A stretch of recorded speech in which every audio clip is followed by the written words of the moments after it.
Assalamualaikum warahmatullahi wabarakatuh. Hai, apa kabar? Semoga sehat dan juga happy selalu. Pernah nggak kepikiran kalau ada tempat di dunia nyata yang lebih horor daripada film horor apapun? Tempat yang kelihatannya cuma kayak pabrik biasa, tapi ternyata di dalamnya orang-orang disiksa hidup-hidup, dijadikan bahan percobaan sampai dibunuh dengan cara-cara yang bikin merinding. Nah, ini bukan film ya, ini nyata. Dan tempat itu namanya Unit 731, yaitu laboratorium rahasia Jepang di masa Perang Dunia II. Siap-siap karena ceritanya benar-benar bikin kita mikir, sekejam itu ternyata manusia biasa. Tapi sebelum lanjut, aku mau ngingetin kalau cerita yang aku bawakan ini informasinya ada di media, bukan dari karangan aku. Kalian kalau mau baca langsung juga silahkan.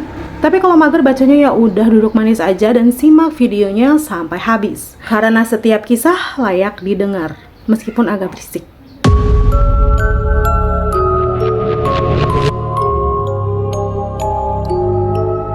Jadi ceritanya gini, pada tahun 1930-an, kala itu Jepang ini lagi gencar-gencarnya pengen jadi penguasa Asia. Mereka masuk ke China, tepatnya ke daerah Manchuria. Nah, di sana mereka bikin fasilitas rahasia, katanya sih buat penelitian penyakit, tapi sebenarnya itu cuma kedok aja. Karena nama aslinya adalah Unit 731 yang dipimpin sama seorang dokter militer Jepang namanya Shiro Ishii.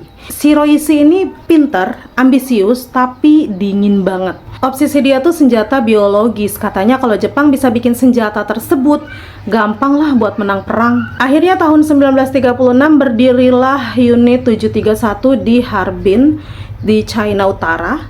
Dari luar ya kelihatan kayak pabrik air, tapi di dalamnya itu kayak neraka yang ada di dunia. Korban utamanya siapa? Ya rakyat sipil Cina, petani, buruh, bahkan anak-anak. Selain itu ada juga tawanan perang dari Rusia, Korea, sampai orang barat yang ketangkap. Tapi gini, mereka nggak pernah nyebut tahanan itu manusia. Mereka itu kasih kode namanya itu Maruta, artinya kayu gelondongan. Jadi bayangin aja, dianggap cuma sebuah barang, bukan manusia. Diperkirakan lebih dari 3.000 orang jadi korban eksperimen langsung, dan kalau ditambah yang kena serangan biologisnya, bisa puluhan ribu orang mati gara-gara Unit 731. Nah, ini bagian yang paling bikin bulu kuduk berdiri, yaitu eksperimen-eksperimen mereka tuh benar-benar gila. Misalnya, bedah hidup-hidup. Jadi orang ditidurin tapi nggak dikasih obat bius, kemudian perutnya dibuka ya, organ-organnya diplototin sambil masih hidup. Tujuannya katanya buat lihat gimana organ bekerja dalam keadaan normal. Selain itu ada pembekuan. Jadi tangan atau kaki orang dicelupin ke air es sampai membeku, lalu dipukul pakai benda keras sampai hancur. Itu buat penelitian namanya frostbite alias radang dingin. Selanjutnya ada suntik penyakit. Jadi orang sehat ya disuntik bakteri pes, kolera, antraks, sifilis, terus dibiarkan sakit nggak dikasih obat. Mereka cuma mau lihat efeknya itu gimana. Selanjutnya ada tes senjata, yaitu ada tahanan yang dijadikan sasaran granat, ditembakin api atau dimasukkan ke ruangan gas. Selanjutnya juga ada tekanan udara, ada juga yang dimasukkan ke ruangan dengan tekanan super tinggi sampai bola matanya copot keluar.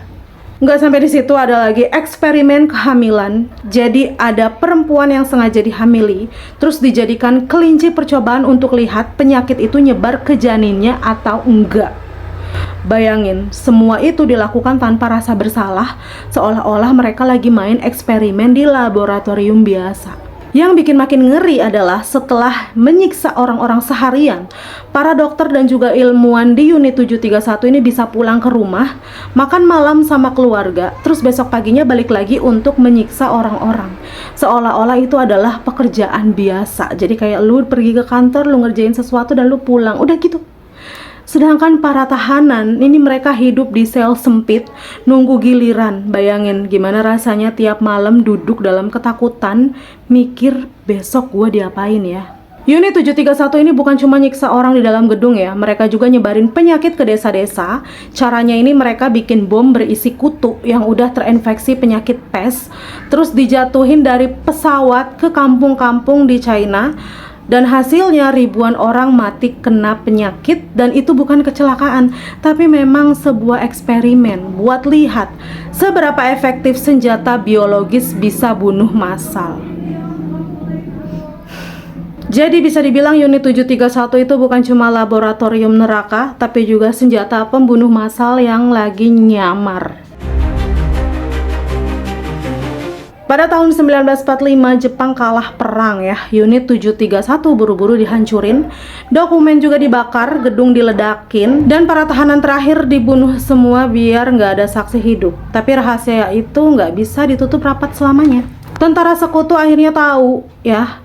Dan yang bikin miris, banyak ilmuwan unit 731 nggak dihukum mati. Kenapa? Karena Amerika malah tukeran data penelitian sama mereka. Iya, beneran data eksperimen biologi yang didapat dari nyiksa manusia itu dianggap barang berharga. Jadi para dokter jahat itu termasuk Shiro Ishii ini dibebasin.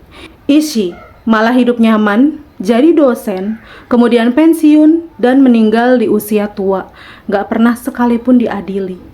Ironis banget ya. Lama setelah perang, saksi-saksi mulai buka suara, dokumenter dibuat, buku ditulis, dan dunia akhirnya tahu betapa mengerikannya unit 731. Di China, lokasi bekas unit 731 sekarang dijadiin museum.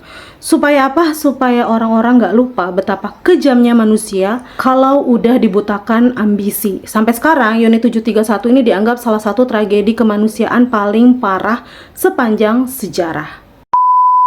Jadi teman-teman, itulah kisah unit 731, tempat yang dari luar kelihatannya biasa, tapi di dalamnya penuh teriakan, penderitaan, dan juga kematian.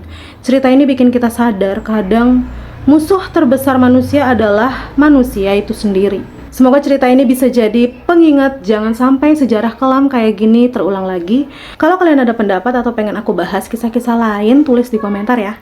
Biar kita bisa terus sama-sama belajar dari kisah nyata yang bikin kita lebih menghargai hidup. Terima kasih udah nonton dan sampai ketemu lagi di video selanjutnya, dan assalamualaikum warahmatullahi wabarakatuh. Bye.